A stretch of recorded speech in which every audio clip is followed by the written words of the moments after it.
Bonjour, on se retrouve donc pour les tours suivants du petit coup d'œil sur Waterloo 1815. Donc voilà où on a été la partie, c'est aux Français de jouer. On commence par donc le tour, on commence par le moral. Donc ici j'ai des tests de morale à faire afin de savoir si mes unités sont éliminées ou pas. Ici la valeur de morale, on va commencer par cette unité au centre. Elle est B, donc B c'est régulier vétéran, sa valeur est de 3, ce qui veut dire en fait qu'on va jeter un des 6 par touche, et on doit faire 1, 2, 3, pas d'effet, et au-delà, c'est fini pour lui. 6, c'est fini pour cette unité. Alors, est-ce qu'il est intéressant de jouer ma carte panique, qui est là, qui me dit que je dois la jouer pendant cette phase-là, et que toutes les cartes qui n'ont pas été touchées ennemies doivent elles aussi passer un jet de morale si jamais elle est éliminée. Eh bien non, ce n'est pas intéressant parce qu'ici il n'y en a pas d'autres de ce côté-là. Si ça avait été là ou là, c'était intéressant. Donc je vais la garder. Donc cette unité est éliminée. Unité française éliminée. On va la mettre à côté de la réserve. Ici, nous avons 2 touches à faire, donc on va lancer 2 dés. Sur un moral de C, très petit moral, là, il faut faire 1, 2 et on est sauf. Tout le reste élimine la carte. Et elle est éliminée, elle aussi. Voilà.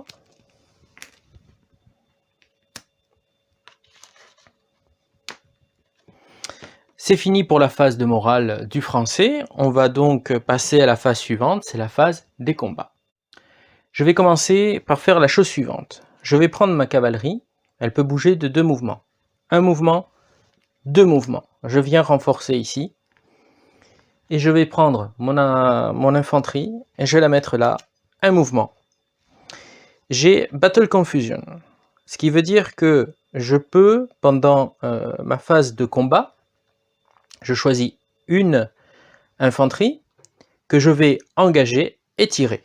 Donc en fait, c'est ce que je vais faire. Elle était là, j'ai fait un mouvement, donc elle arrive sur le terrain, je vais l'envoyer et elle va tirer.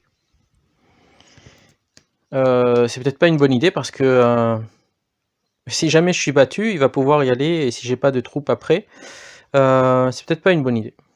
Je vais tout simplement rester là, et je vais l'utiliser pour autre chose, celle-ci. Donc voilà, ces deux-là ont bougé. Ensuite, ici je vais faire un tir de loin, je vais tirer sur cette unité-là, je tire donc à F2 avec 2 dés. 2B, B c'est le moral, 2 c'est le nombre de dés, et ici F1 c'est à courte portée, F2 c'est à longue portée. Donc F2, je dois toucher sur du 5-6. Raté, rien ne touche. De l'autre côté, alors ici je vais faire pareil, je vais tirer avec 2 dés sur du F2, donc 5-6. Rien ne touche non plus. Je ne peux envoyer à l'attaque que de l'infanterie, donc je vais envoyer une seule carte, donc je vais envoyer mon infanterie à l'attaque. J'utilise donc Battle Confusion, qui me permet de tirer en même temps, une fois que je me suis déplacé. Je ne me mets pas en colonne, parce que je n'ai pas intérêt à les choquer, je reste en ligne. Donc je dois lancer 5 dés sur du F2, donc je dois toucher sur du 5-6, mais attention, je suis à Cherrywood, j'ai donc -1 au niveau des dés, donc je ne tire plus que 4 dés, et je dois toucher sur du 5-6. Attention, il y a un général, si je fais un 1, eh bien le général, le commandant se prendra lui aussi une touche. Donc c'est bon, il ne prend rien, par contre, l'unité prend, elle, une touche. Voilà, ça n'est fini pour le tour des Français. Je tire la carte que je mets en réserve, c'est une unité donc pour le prochain tour. On passe au tour des Anglais, donc le moral. Alors ici, je dois lancer, j'ai un moral de C. j'ai une touche, donc je vais lancer un dé. Et morale de C, ça veut dire que je dois faire du 2, 1, 2, mais attention, j'ai un commandant ici, donc Wellington, qui a un A, donc son bonus s'applique à toutes les troupes, quelle que soit leur appartenance de corps. Donc 1, c'est pour quand je suis en attaque, 3, c'est quand je suis en défense. Donc là, en l'occurrence, je suis en défense, je vais rajouter 3 à ma valeur. Donc normalement, j'avais une valeur de 2, j'ai maintenant une valeur de 5. Et 5, eh bien, je fais 1, 2, 3, 4, 5. En fait, il faut faire un 6 pour être éliminé. Donc, on y va. C'est bon. Tout va bien. La phase de morale étant terminée, je passe à la phase de combat.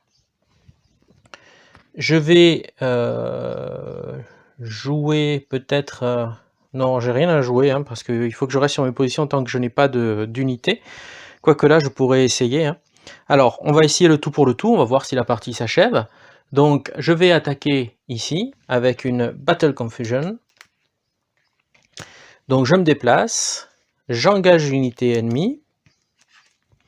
Donc, celle-ci, on s'en débarrasse. On va la mettre de l'autre côté, là-bas.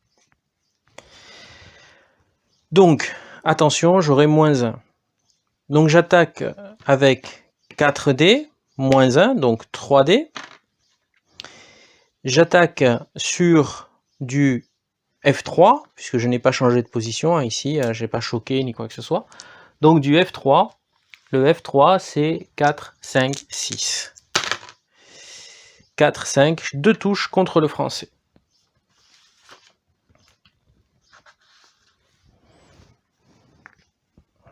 Voilà. Ensuite, ici je vais tirer, et je vais tirer sur cette unité de cavalerie qui pourrait venir en assaut tout à l'heure. Donc je tire de loin, je tire avec 3D, et je tire en F3. Donc F3, 4, 5, 6. 2 touches, hein, j'ai fait 2, 6, donc 2 touches. Il n'y a pas de général, il n'y a pas de commandant, donc le 1 n'a pas lieu d'être, on ne s'y intéresse pas. Donc voilà, 2 touches contre celle-ci. Là-bas, je vais attaquer. Hein. Je vais attaquer donc contre celui-là. Alors ici, même si j'attaque, je suis dans ma position, donc je défends. Si mon général se trouvait ici, donc là, l'application c'est le 1, c'est pas le 0, d'accord? C'est le 1 en attaque qui s'applique. Lorsque je dois résoudre des...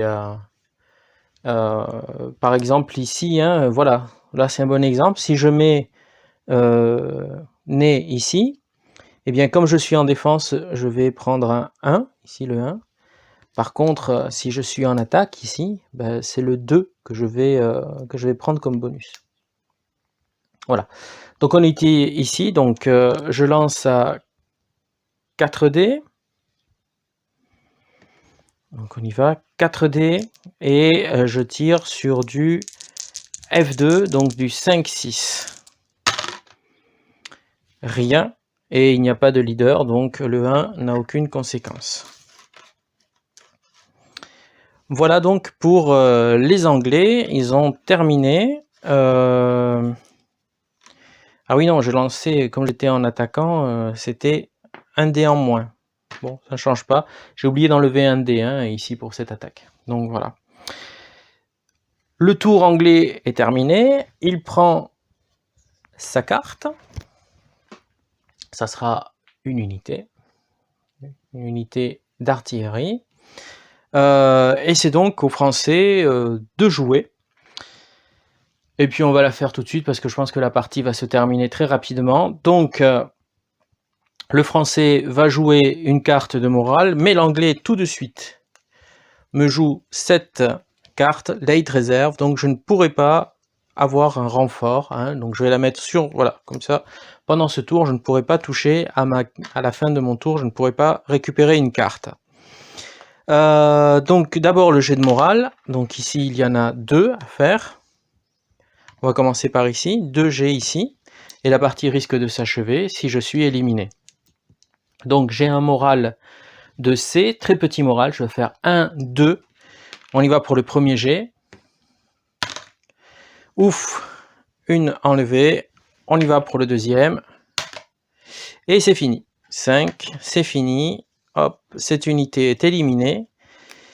Et comme je vous l'avais annoncé au début de la partie, donc c'est terminé, puisque ici, mon aile gauche vient d'être prise par l'ennemi, hein, il n'y a plus aucune troupe française à l'intérieur. Donc n'importe quand dans la partie, si cela arrive, c'est fini. Donc ici, c'est la fin de la partie. Ainsi s'achève la bataille de 4 bras, cette partie de démonstration en 2 petites vidéos. J'espère que vous avez pu comprendre les mécaniques assez simples du jeu.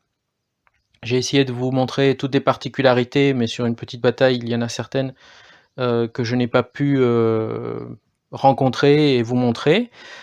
Mais rassurez-vous, hein, le jeu est facilement assimilable au niveau des règles en anglais, et il existe même une traduction des règles en français sur le site officiel. Donc c'est un jeu que j'apprécie beaucoup pour sa rapidité, pour sa fluidité. C'est devenu un grand classique, ce genre de jeu de cartes. Et puis les illustrations sont vraiment très très belles, elles sont magnifiques. C'est toujours un plaisir d'y jouer. Je vous remercie pour votre attention, pour vos encouragements, pour votre fidélité. Merci pour vos likes aussi, pour vos abonnements. N'hésitez pas à parler de la chaîne autour de vous. Et puis je vous dis à la prochaine. Merci beaucoup, au revoir.